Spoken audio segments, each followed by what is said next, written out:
Alright, we're resetting the oil maintenance reminder in a 2018 Honda Odyssey. We're going to go ahead and leave our foot off the brake and turn on the ACC. We're going to go through a bunch of dismissals here. Just press enter to dismiss this one, the seatbelt one, and also to start the engine. We're going to hit the home button, down to maintenance,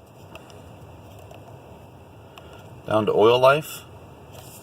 We're going to press and hold this button for 10 seconds. Of course, I'm pressing the enter button here. And we're going to go ahead and cancel out here all due items.